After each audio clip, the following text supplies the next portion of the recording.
of the game. Getting an early game lead does not guarantee you a victory or even close to a victory to TL. Something interesting already in this draft is because Sejuani is still up, but so is Ashe, because we see the Lilia ban And coming out. Ivern. Yep, and Ivern is also with the Senna ban coming out of TL. So a little bit of a difference in first ban draft priorities, and we'll see what they're going to trade, right? So they're going with the Sej again. We'll see if Umti is just going to lock in that Ivern. And then the other big thing for me is Ashe, honestly. I feel like she's been getting through in a lot of drafts, and she just has such not only like lane prowess, but also if she's coming out of bot, she can track you in the jungle, which is something that opposing junglers hate to see. I wouldn't be surprised to see just Ivern Ashe coming out of TL 1-2 here. Although, nope, they're going to go with the Ezreal and then the Corki. Okay, Team Liquid's just running back the same first 2 picks as the previous draft. Again, most of the first phase bans are the same. It's like, I know what you're picking next. Not all entirely, so that Lilia is going to have to change up this time around. We'll see what NRG wants to run here. Last time around, I felt like Palafox's Yone didn't have the impact that it needed to in the fights. We saw a lot of whiffed ults. We saw a lot of ults only hit tanks. That's kind of going to be where I'm looking to see if they change anything up, but they're saying, no, the Yone was not the problem. We just need to execute it better. They're going to relock that one in, and hey, it's actually same first 3 picks for NRG. I mean, I would actually agree. I think that their comp was fine. I think the comp was really strong. You know, I even preferred it. But at the end of the day, you have to be coordinated in these fights. And in the key moments, they were not on the same page. They're often going for different targets. They were not overlapping their CC as they need to. And I think that's even more important now when there's an Ivern in there, because Ivern has so much peel, so much utility that makes it even more difficult to burst these guys down. If you let any enchanter get multiple rounds of shields and heals out, you almost always lose the fight. So you have to be very precise with your engages. Everyone has to hit the same target, instantly kill them, and make it so those shields don't matter, and it's a quick fight. Yeah, he's so good for double AD comps. It's pretty ridiculous, especially against something like the Yone that just wants to pop you immediately on the back line. I also really like him into Rumble comps because of the fact that he's got all the shielding in the base kit. He loves to build cheap junk support items like Redemption, like Locket, that thrift store stuff that most junglers stay away from. Ivern's diving deep into the bargain bin, making sure that he's supporting the squad, as we've got the Leona and Ashe banned away here in the second half, with the drafts being almost identical, except the Lilia being traded out for Ivern because the Lilia was banned this time. The second half bans are also looking pretty similar. The Ashe and Kai'Sa banned out by TL. Remember the last time they banned Kai'Sa and Senna, but she was a first round ban. This time, Leona banned away by NRG. We'll see if they want to keep targeting the support role or if they also ban out the cannon again like they did in game number 1. What's it going to be, boys? Nope, the Cassante. Okay, they're saying, look, Impact had too many Cassante moments. It was too copy-pastable. We need a change. And hey, I mean, if you think that it's going to go into another lane swap, you do not want it to have a carry versus a tank, right? Like, you want their carry to be getting starved in the top lane. The problem is, Impact plays every tank, so banning one won't necessarily stop him. I want to see where they're going to go from here. I mean, it would be a little bit of a weird Bard pick here when you already know what the top lane is. They're going Rell, which tells me they're worried about Rell being taken away. Because you already know what the top lane pick is, right? You don't really need to delay it. So I guess they think this is going to be a bit of a contested pick. Yeah, and we'll see if NRG just actually run back the same exact composition as we see the Smolder hover here. The Draven is interesting. And so they're going to go with the MF. MF Rumble, you need lockdown. So you do need, I think, that Nautilus to come in here, unless they want to really cook. Nautilus, I think, is so good because the ultimate guarantees everything to layer over. I actually like it more than the Alistar with this composition because you must hold people in place. That's like the whole point of MF and this equalizer. So I guess they're hoping that, you know, Alistar combo into Sejuani ult, into the knockup from Yone, Rumble equalizer, MF ult, all these things, but they don't really have that like guaranteed point and click CC like you get from the Nautilus. And I mean, who's surprised? We know he's going to play a tank. The crowd I'm sorry. You guys knew it wasn't going to be Silas. But You knew it wasn't going to be Silas. This is so TL, right? Like, not only is this LCS's best team, but this composition is super easy to execute. It's something they're really, really comfortable with.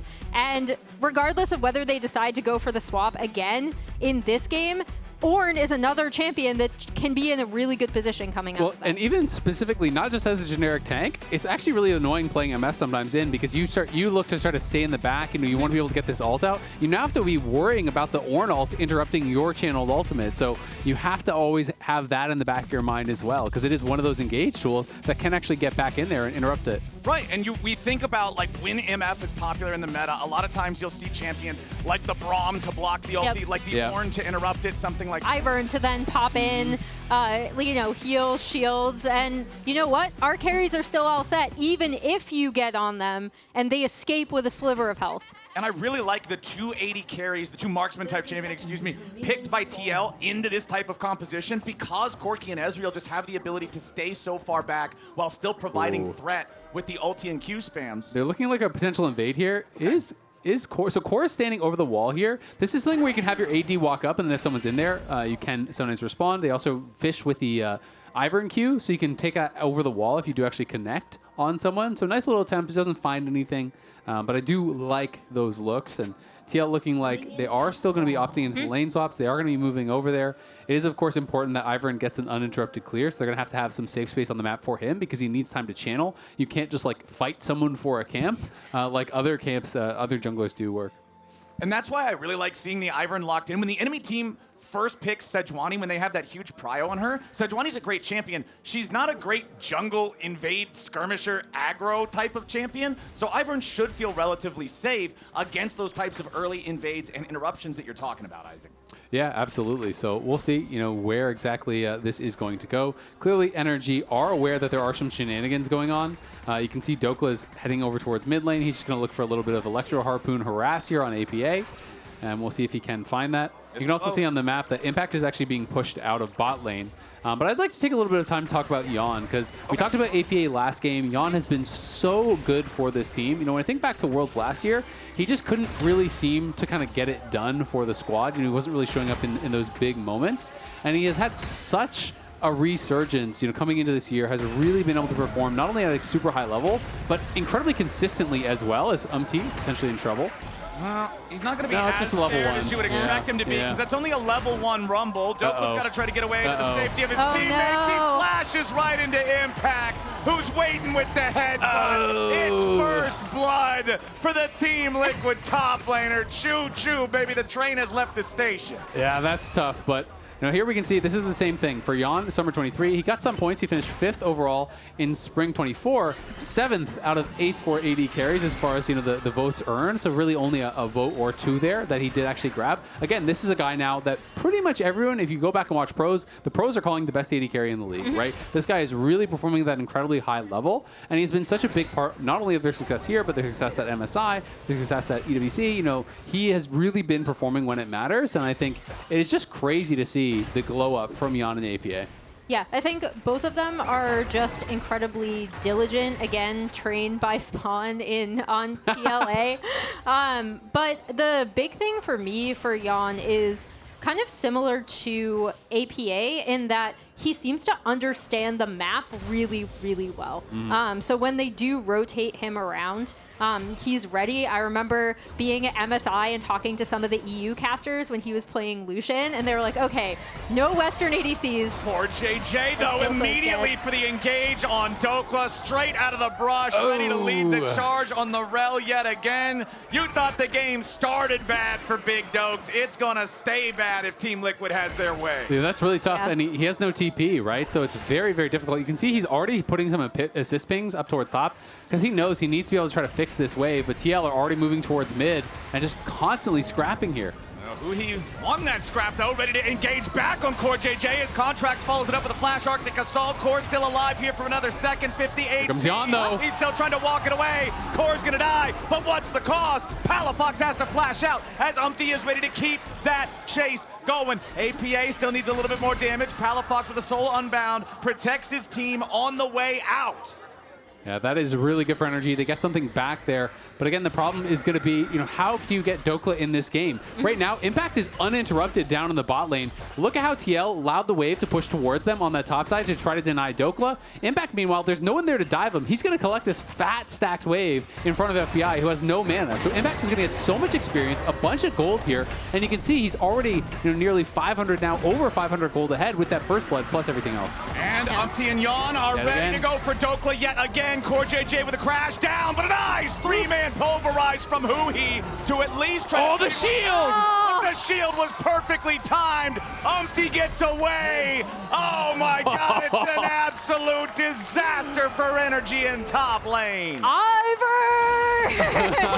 This is exactly what he does, right? Even with Huhi waiting in that brush, able to respond to the play because they're just going to re-dive this, right? And completely make Dhokla's life miserable. It's exactly what you were talking about where Ivern wants to be on the map. And already you see his impact in these back-to-back fights. Yeah, I mean, Ivern doesn't even need items to be annoying. No, that's the thing. He's so annoying. You just get out there and you just start shielding up your carries. And that's the thing that can make these fights so difficult is you just don't hit that critical threshold of damage. Like, this is a great combo here from Huhi. He comes in from behind. They have the overheat. He's flame spitting across all these members. They get a three-man combo. You think, okay, maybe they can actually turn this around and get something here. This last auto comes through. It gets shielded in the air as the empowered auto is swinging for Huhi. He has no more damage to give. Both the kills go to Yeon. That is a disaster. And Spawn's like, yep, just another Saturday. Make sure you guys another day at the office. Cheering, right? He did cite Rainover in the coach's interview as the nicer one. Sometimes he golf claps, Yeah. If they win Worlds, I think TL might get a fist pump out of Spawn. Hey, let's not overdo it here, all right? Just a little like a not a full one, a little. Everyone will receive a very meaningful handshake. Right? As APA is going to receive a gank, and it's not going to do a whole lot more than get his flash. We'll see if they can punish that here in the next 5 minutes, as Umti's making sure he's ready if Contractz wants to come back around for the return play. But it looks like Contractz is going back into his own jungle instead. Dhokla has finally made it down to the bottom lane. I was going to ask earlier if we could toggle the gold and see if Dhokla had less money than both supports, because I think he did, but he should be at least back up above support counters at this point. While a 2v2 topside, bullet time, big threat onto Yeon. He's down to 200 HP, but Huhi is even lower. CoreJJ, one more auto attack will take him down. FBI gets it. That last turret shot will not connect, and it means that FBI gets away. NRG 2v2. Here comes Ivern. And get one kill, but now another 2v2 is ready for him. Umti joins up as Huhi cannot find the combo on Yeon. He's on a killing spree, and FBI trying to focus Umti, trying to get something here. The barrier is used. The barrier might not have been enough. One more hit is all they need. And FBI sidesteps all of it. Look how close it is on both sides. Ivern's got no health. The Ezreal has no health. The MF has no health. Nice fancy feat, though, from FBI to be able to get out of a difficult situation there. So it only ends up being the one traded back in what looked like it was going to be a sure 2 kills. Yeah, that looked really rough, and it was set up by a pretty good play, right? Like, Umti was responding to that play coming out of FBI, and Huhi is setting up the MFL, juggling aggro. Huhi took maybe one too many turret shots there, but they managed to do it. Good response from TL as well. As we see, here's the initial play. I almost thought Huhi was cooked here a little bit. I thought he might have died. I also thought FBI was potentially going to take another tower shot there, but he clearly knew the timing, even stopped on the very edge, took one more auto, then backed out. That was really well done.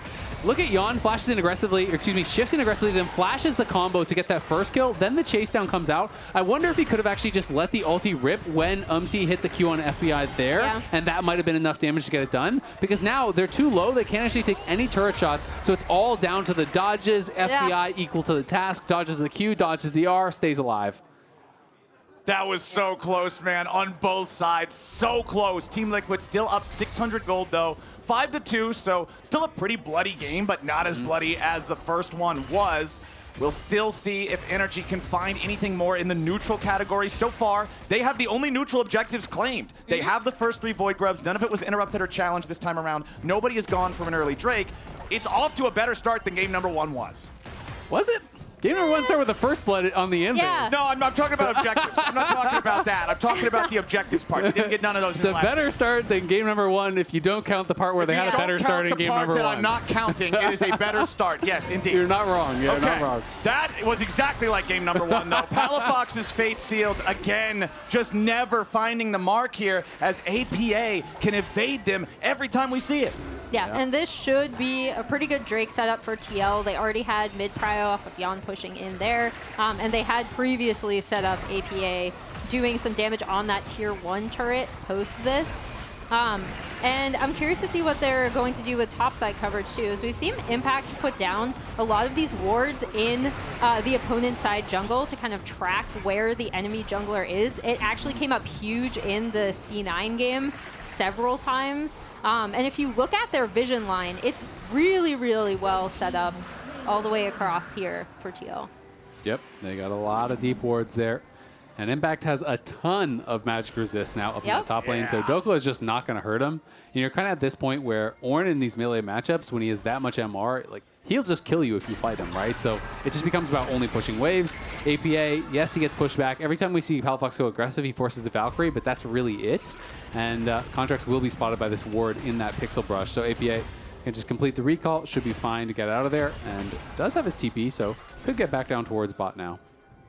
I'm curious when we're going to get some of these larger fights where NRG can try to combo these big AoE abilities together. We did see up in the top lane a few minutes ago the first initial 2v2 where FBI and Huhi came out on top. It was because of the bullet time doing so much damage to both enemy players.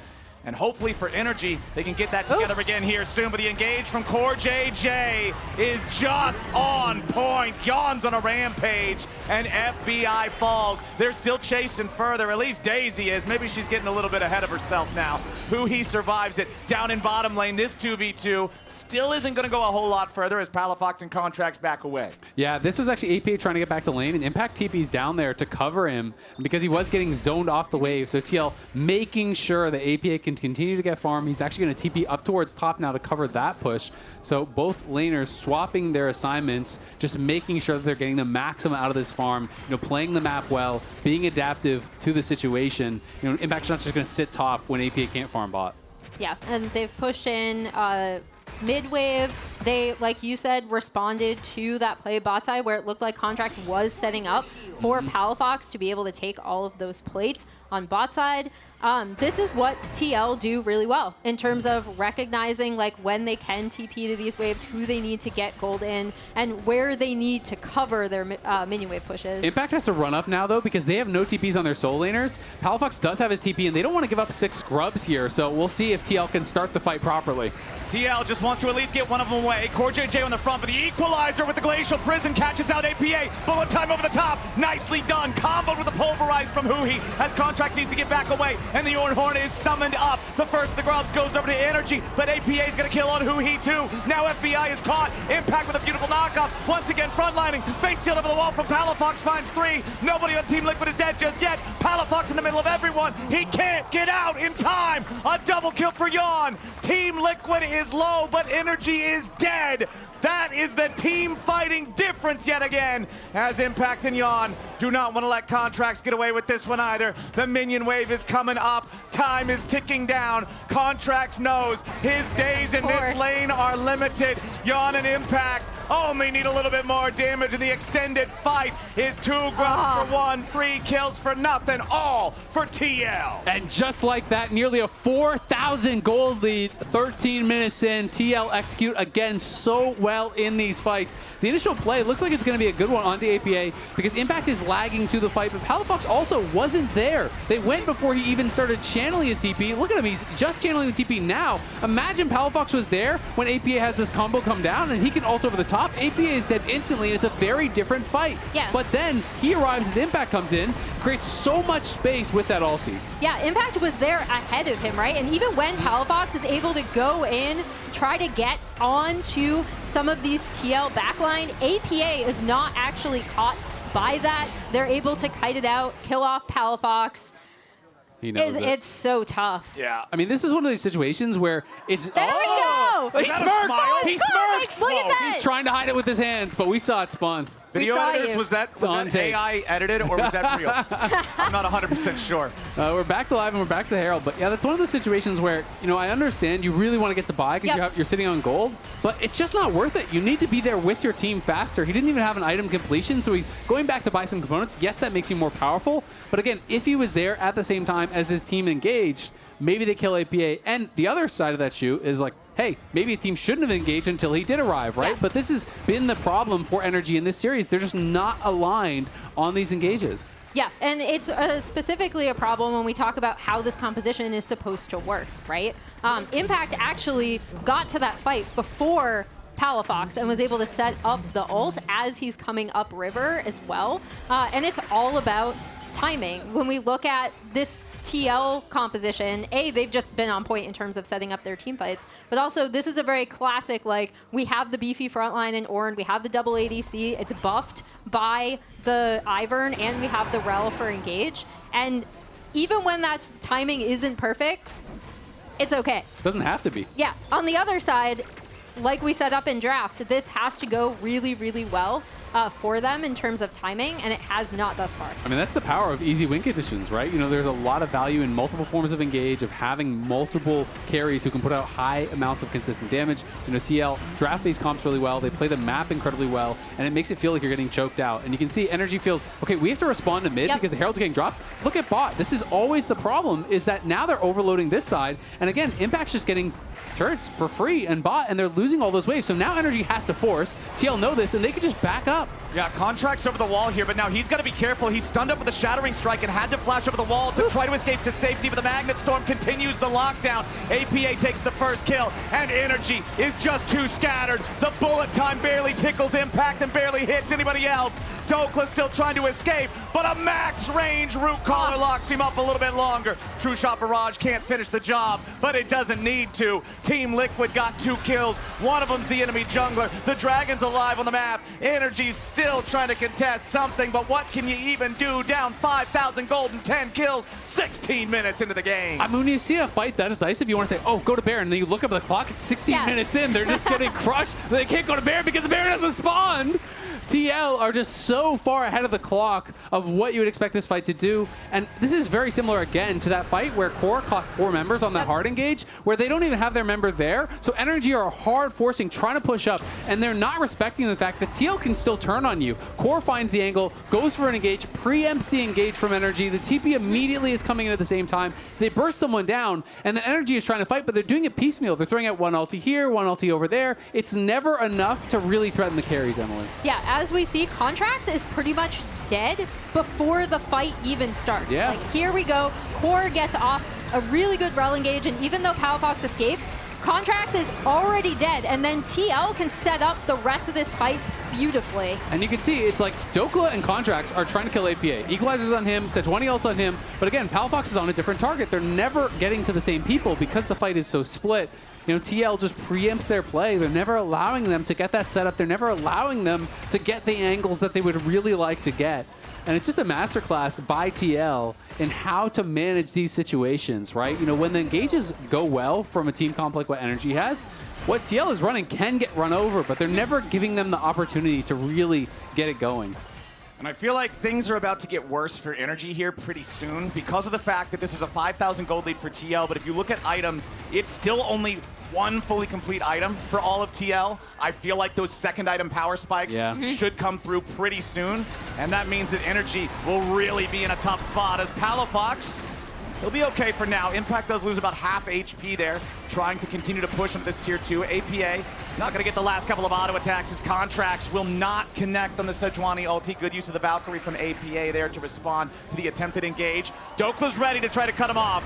Team Liquid continuing to disengage now. Impact with the flash away. He redirects the Ornn anyway, right back into the Energy Divers into the back line, while Yeon is now flanking Energy. He's found FBI as Impact still survives on the other end of the fight. FBI's down. APA's in a rampage. Yeon is godlike and Contractz falls. Nobody on Team Liquid is dead except for Impact, but it's a noble sacrifice for a 5-for-1. It's still 60 seconds too early to take Baron. Team Liquid is crushing game 2. Beware the flanking Ezreal coming around from the backline. Watch, as I want to see the replay on this, because Yeon is just able to walk up entirely as all of NRG pushes forward, is immediately on the backline as you see them pinging it. When this fight starts, Yeon is going to come around and be able to come here and do damage completely across the back.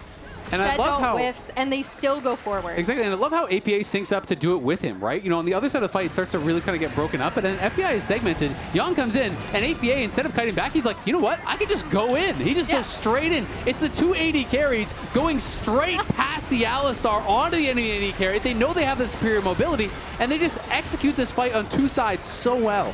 And even though Impact does eventually die, it takes so long. And this is the power of TL sticking with these types of team compositions, even when a lot of other teams around the world are going for some glass cannon, like top lane counter picks. They're sticking with the tanks, and it ends up looking really, really good in a fight like this. Absolutely. I mean, these carries just, they can never get to Yeon. They can never get to APA. And if you can't do that, you can't win the game.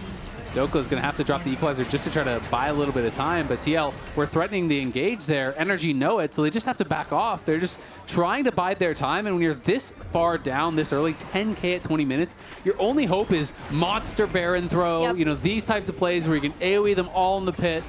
But TL are just going to choke you out. They're going to close out all the vision, make it so difficult for you to approach. And I feel like that story is told well through the objectives. NRG has only claimed a single turret, the bottom lane tier 1. Meanwhile, Team Liquid has taken all 6 of the lane turrets that are not located in the NRG base.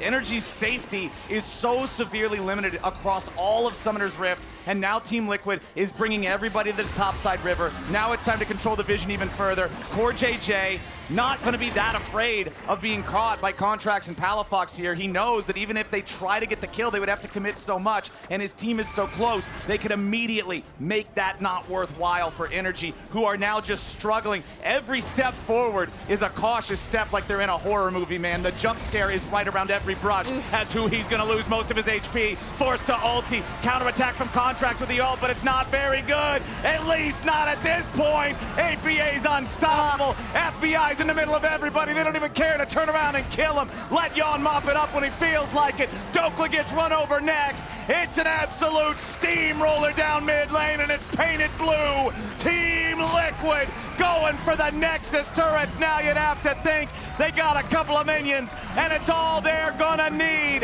NRG's got Huhi and Palafox, but they'd want so much more. Palafox already has to reset position. Huhi ain't gonna live long in the front line with no ulti. A couple of seconds left on Contractz, but it doesn't really matter. Second Nexus turret crumbles.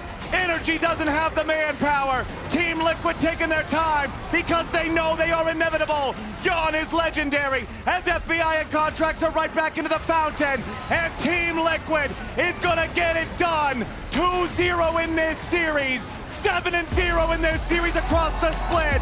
They finish with that perfect score, 7-0. They're the #1 team in the LCS. And that's exactly what you want to see out of TL, right? Taking this super, super seriously, taking it one match at a time, undefeated in series this split. Impact gets his 400th LCS win. What a career resurgence he's had.